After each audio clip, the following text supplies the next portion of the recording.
አሁን የማይክል ጃክሰንን ሱፍ ለምን ለበስክ ጥለት ያለው ቦርሳ ለምን ያስክ ተብሎ ሰው እየታሰረ ነው ቀይ በቀይ ሱፍ ለምን ለበስክ ተብሎ ለመሆኑ ክርስቶስን ታቁታላችሁ ነጠላ ለብሳችሁ ቤተክርስቲያን ስለሄዳችሁ አይደለም የስዕል አድኖ ፕሮፋይል ፒክቸራችሁ ስላደረጋችሁ አይደለም ተደብቀው የነበሩ የቆሻሻ ሐሳብ አራማጆች ከሰሞኑ ብቅ ማለት ጀምረዋል ማን እንደሆነ የረሳንላቸው የመሰላቸው ሞኞች ስለ ሃይማኖት ሊያስተምሩን ደግሞ ጀምረዋል ስለ ድንግል ማርያም ልጅ ኢየሱስ ክርስቶስ ለማውራት ሆነ ለማስተማር የደፈረው ምላሳቸው በተመሳሳይ ሰዓት በተመሳሳይ ጊዜ ስለነዛ ቆሻሾችና ሐሳባቸው ሲከራከር ላየ ማር የመሰለ መርዛቸውን ለመለየት ደቂቃ እንኳን አይፈጅበትም አንዲት በሃይማኖቷ ታንጻ ካደገች ነጠላ ለብሳ ከምትገኝ ሴት ይልቅ ራቁቷን አደባባይ የወጣች ጋጠወጥ መታሰር ለዮርዲ አሳሳቢ ሆኖባታል ጆርዲን ከሰሞኑ ስንቃወምበት የነበረውንና መንግስት እርምጃ የወሰደበት የቲክቶከሮቹ እስር ከንክኗታል በዚሁ ልብስ ሊተላለፍ የነበረ መልእክታቸው ስለከሸፈ ንዴቷን ከፊቷ ላይ መደበቅ አቅቷታል መልእክት ማስተላለፊያ መንገዶችን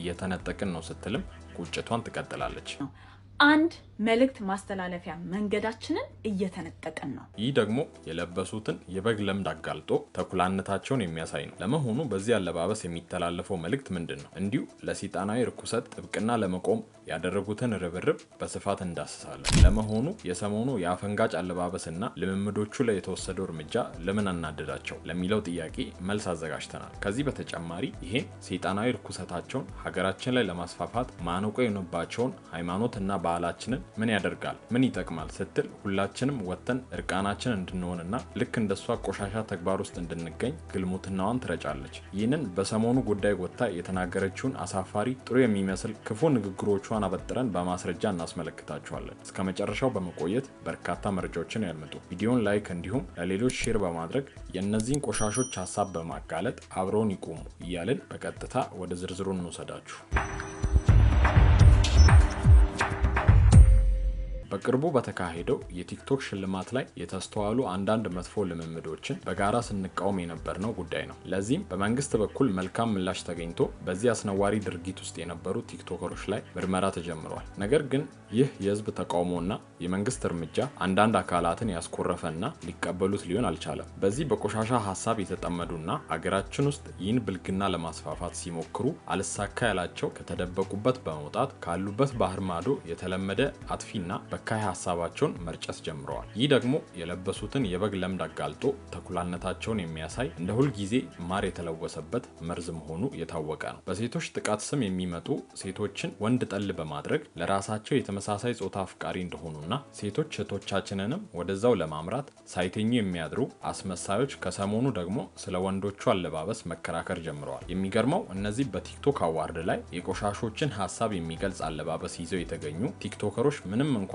በህዝብ ተቃውሞና ግፊት ጥፋታቸውን አምነው ይቅርታ ቢጠይቁም እነዚህ ሐሳባቸው የከሸፈባቸው ሰዶማውያን መፈራገጣቸውን ቀጥለዋል የትኛው ሐሳባቸው እንደከሸፈ ተመልከቱ ለምን ሱፍ ለበሱ ብላችሁ ነው እያሳሰራችሁ ያላችሁትም ነው አንድ መልእክት ማስተላለፊያ መንገዳችንን እየተነጠቀን ነው እንዳደመጣችሁት እንግዲህ አለባበስ መልእክት የሚተላለፍበት እንደሆነ ትናገራለች ልብ በሉ እንግዲህ እያወራች ያለችው በዚህ በቲክቶክ ሽልማት በታዩ አለባበሶች አውድ ስር ነው ታዲያ በዚህ ሽልማት ላይ የታዩ እነዚህ የሶዶማውያን አለባበሶች የሚያስተላልፉት አደገኛ መልእክቶች ለምን ተነካብኝ ነው እንግዲህ እንዲህ ባለ መልኩ መናገር የተፈለገው በመቀጠልም ይህ አለባበስ በውጮቹ ኖርማል ስለሆነ እዚሁ ሀገር ለምን አልተቀበላችሁትም የሚል ይዘት ያለው ለሰይጣናዊ ሐሳብና ልምምድ ጥብቅና የመቆም ፍላጎት ነው ወንድ ልጅ እንደ ሴት ልጅ ጸጉሩን ተሰርቶ ቦርሳ ይዞ መውጣቱ ለጆርዲን ተራ ሱፍ ለብሶ ከመውጣት ጋር አንድ ሚዛን ላይ የምታስቀምጠው ቀላል ነገር ነው እኛ ደግሞ የምንለው ይህን ልምምድ ገና በእንጭጩ ካልገታ ነው በቀጣይ አዋርዶች ላይ በምስሉ ላይ በምትመለከቱት አይነት ላለመምጣታቸው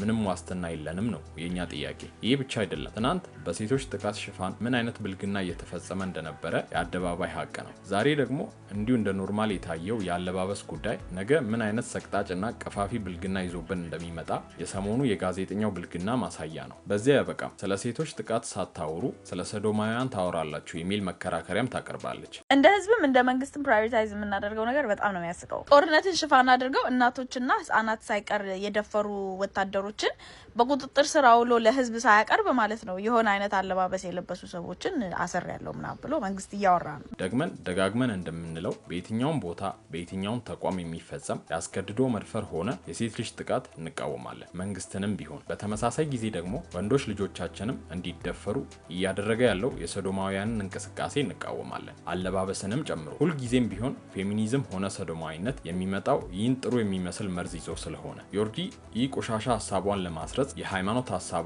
በተለያየ ጊዜ ትጠቀማለች። ለመሆኑ ክርስቶስን ታውቁታላችሁ? ነጠላ ለብሳችሁ ቤተክርስቲያን ስለሄዳችሁ አይደለም፣ የስዕል አድኖ ፕሮፋይል ፒክቸራችሁ ስላደረጋችሁ አይደለም።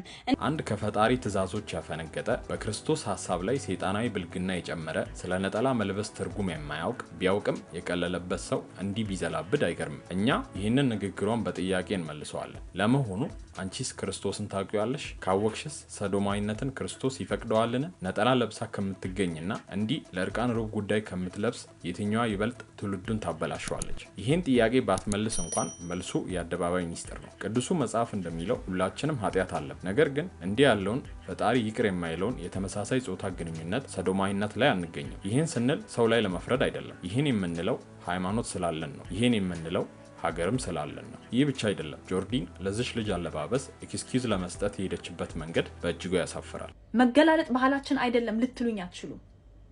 ወደ ደቡብ ስትሄዱ መገላለጥ ባህል ነው። ደቡብ ኢትዮጵያ ደግሞ የኢትዮጵያ አካል ነች። እውነት ነው። በሀገራችን ደቡቡ ክፍል እንዲህ አይነት አለባበስ የተለመደ ነው። ነገር ግን እንዲህ በሚል ሽፋን የኢቫንን ተግባር መሸፈን አይቻልም። ምክንያቱም ኢቫን የደቡቡን አለባበስ አልለበሰችም። በመቀጠልም ይህን አለባበስ ለብሳ የተገኘችው ሐመር ውስጥ አይደለም፣ አዲስ አበባ ውስጥ ነው። ለዚህ ለዮርዲ መከራከሪያ በቀላሉ ምን ያህል ሰው አዲስ አበባ ውስጥ እሷ የተጠቀመችውን የደቡቡን የምትለውን አለባበስ የሚለብስ ሰው አለ የሚለውን መመለስ ስህተቷን በግልጽ ያሳያል። ጆርዲን ስትቀጥልም ባህልን መከተል ግዴታ አይደለም ስትል ዘመን አመጣሹ ቆሻሻዊ ግልሙትና እንድንቀበል ትናገራለች። ባህል መከተል ሲጀመር መብት ነው፣ ግዴታ አይደለም። የጆርዲንን ሐሳብ በቅንነት እንየው በሚል መሸወድ የለባችሁ። አዎ መጥፎ ባህሎች አሉ። ነገር ግን ከሌላ ዓለም የሚለየን ይህ ሰዶማዊነት ጨምሮ ሀገራችን ውስጥ በቀላሉ እንዳይሰራጭ እክል የሆኑ በርካታ ጥሩ ባህሎች በዛው ልክ አሉ። እኛ ባህልም ሃይማኖትም ያለን ህዝቦች ነን። ይህን ትተን በራቁት እንድንሄድና ግብረ ሰዶም እንድንሆን ነው የእነዚህ ሰዎች አጀንዳ። ጆርዲ ለሴቶች መብት ትከራከራለሁ በሚል ሰበብ ሴቶች ተጨቅነዋል በማለት ትዳር እንዲሸሹና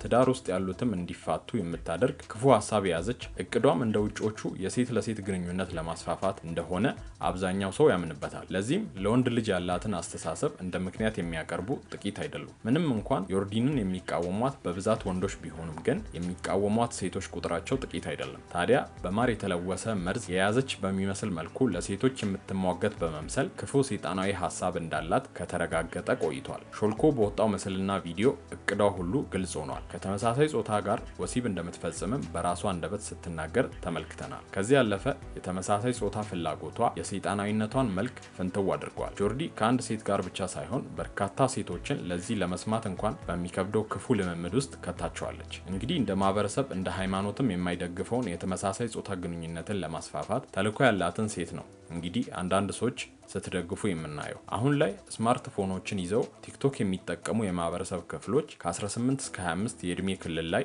ያሉ ልጆች ናቸው። ጆርዲንም የሚከተላትም ሆነ ልክ ናት ብለው ሽንጣቸውን ገትረው ሲከራከሩ የነበሩትን በሙሉ ወደፊት ምን አይነት ነገር ላይ ሊወድቁ እንደሚችሉ ይህንን አይቶ መገመት አይከብድም። ተመሳሳይ ጾታን መደገፍ ሆነ እንዲስፋፉ ማድረግ ቆሻሻነት ነው። ስለዚህ የምትደግፏትና የምትከተሏት ሴት እህቶቻችን እባካችሁ ግራ ቀኙን ለማየት ሞክሩ፣ እንዲሁም ራሳችሁን አስመልጡ እያለን የዛሬውን እዚህ ጋር እናበቃለን። በቀጣይ እስከምንገናኝ በሰላም ቆዩ።